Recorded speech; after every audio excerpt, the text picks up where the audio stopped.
Paysandu 0, América Mineiro também 0. Um jogo difícil de assistir, um jogo difícil de acompanhar.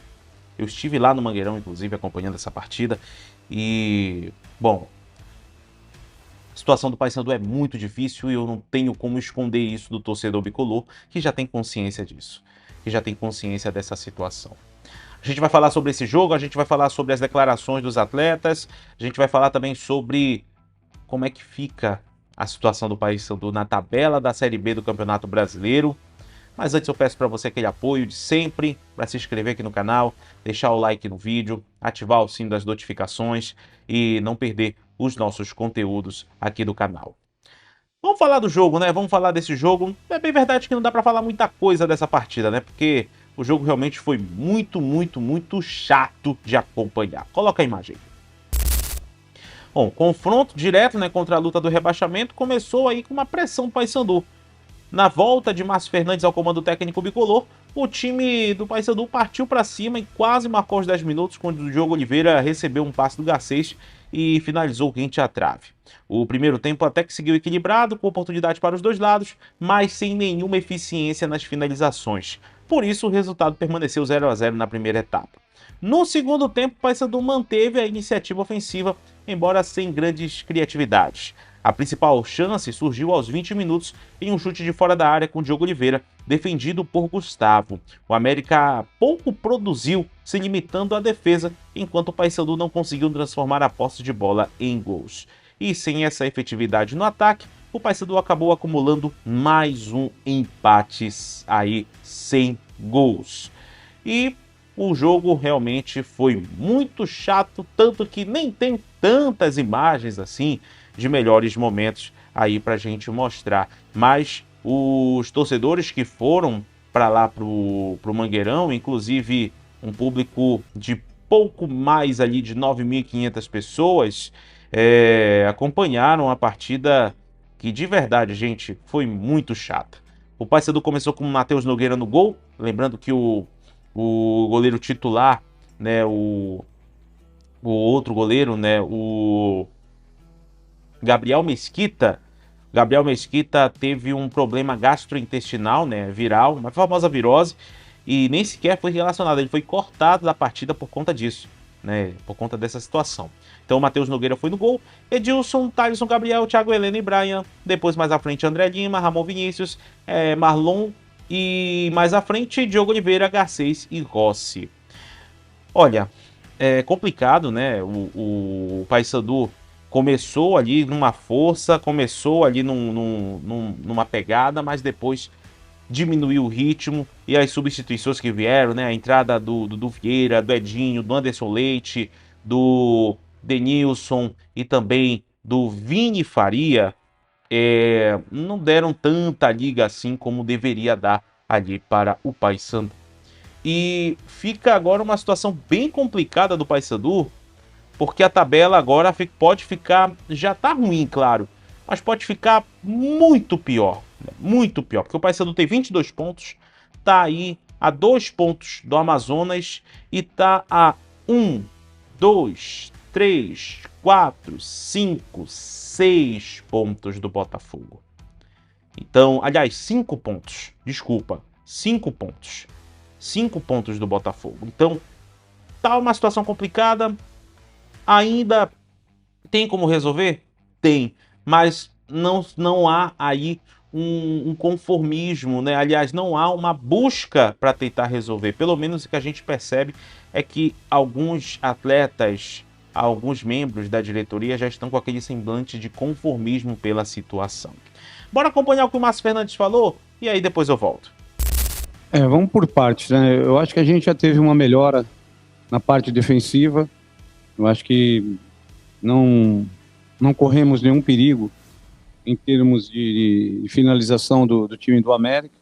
Já visto que nós tivemos 18 finalizações, eles tiveram 13, mas nenhuma clara de gol, né? E nós tivemos uma clara com o Diogo no primeiro tempo, num lateral, a gente poderia ter aproveitado. Então, é o início de um trabalho, a gente vê que teve alguma evolução, Mas ainda estamos, né, estamos longe do que a gente imagina que seja o ideal. E até pela situação que a gente está, a gente fica realmente preocupado, né? Talvez numa melhor colocação a gente não estaria tão preocupado assim. Mas temos que dar força, condições para que os jogadores possam melhorar também em outros setores, outros aspectos, para que a gente possa ter um time mais competitivo ainda para conseguir o nosso objetivo. Então, o primeiro tempo eu não gostei, achei que ficou muito espaçado, a equipe do América teve muita condição de trabalhar a bola ali, mas com a substituição para o segundo tempo, eu acho que nós melhoramos, e aí neutralizamos aquele setor ali, passamos a ter a maior posse, né? E, consequentemente, criar algumas chances de gol. Eu acho que o melhor momento nosso é quando o Garcês tem a jogada de 1 para 1 dele, que é muito forte. Agora precisamos preencher um pouco mais a área para que a gente possa ter mais jogadores para finalizar. E é uma hora difícil que, às vezes, pelo momento, a confiança não é a ideal e o jogador não aparece tanto quanto num momento tão bom, né? As coisas vão fluindo e aí você consegue ter mais tranquilidade para fazer o último passe ou finalizar. Pois é, como eu havia falado, né?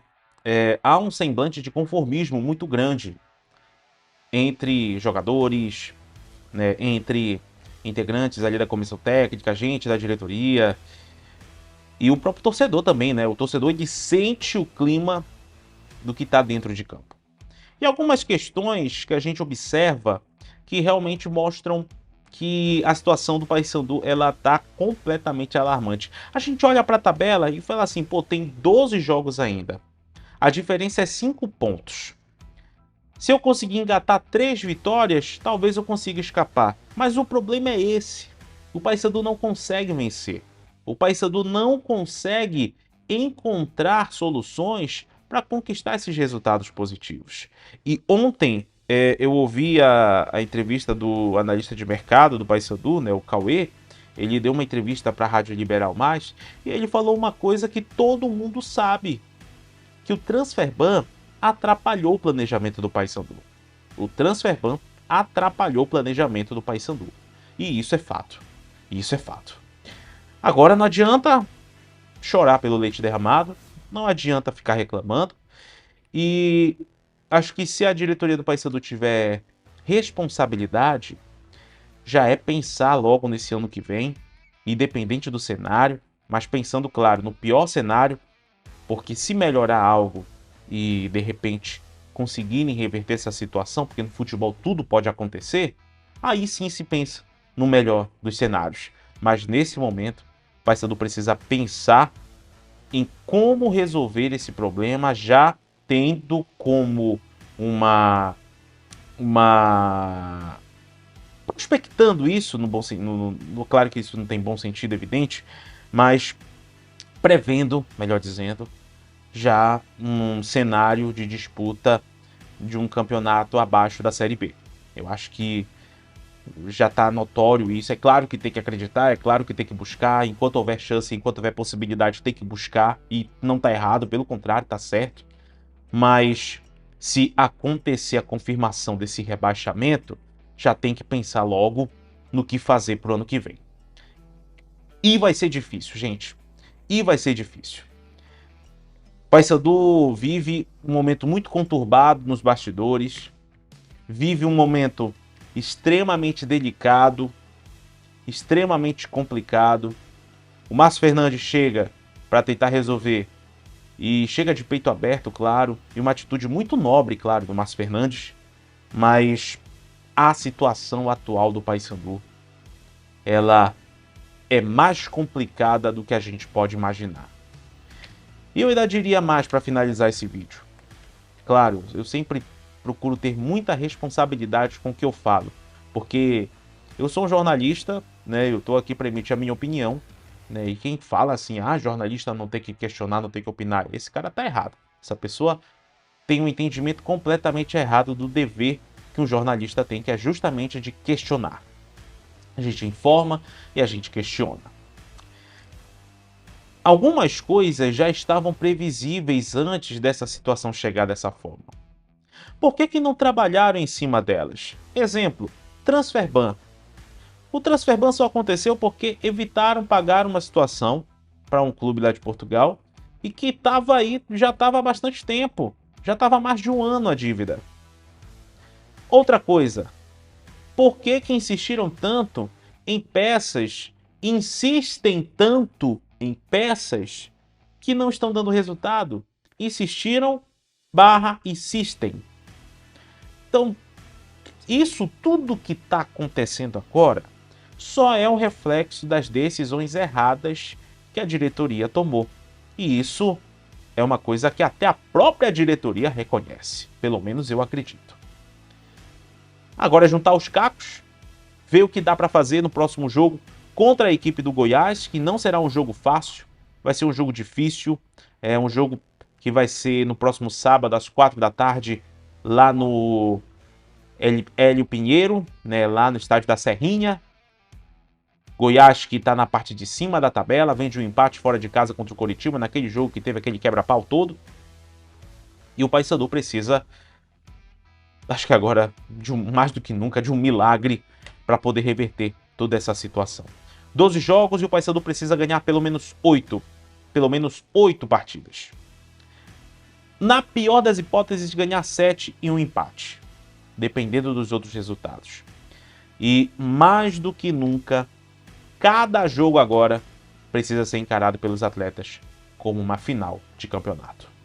Não que não fosse encarado os outros, mas agora precisa encarar bem mais ainda. Mas e aí, torcedor bicolor? Me fala aí teu sentimento, cara, porque de fato acho que não deve estar um sentimento legal, né? Infelizmente pelo resultado, né? Pelo que aconteceu. Não deve estar um sentimento bacana por tudo que está acontecendo dentro do Paysandu, mas eu quero a tua opinião. Coloca o teu comentário aqui embaixo. Eu peço teu apoio também para você se inscrever aqui no canal, deixar o like no vídeo, ativar o sino das notificações e não perder aqui os nossos conteúdos, porque isso é muito importante para que a gente continue crescendo cada vez mais aqui no YouTube. Beleza? Valeu, tamo junto e até a próxima!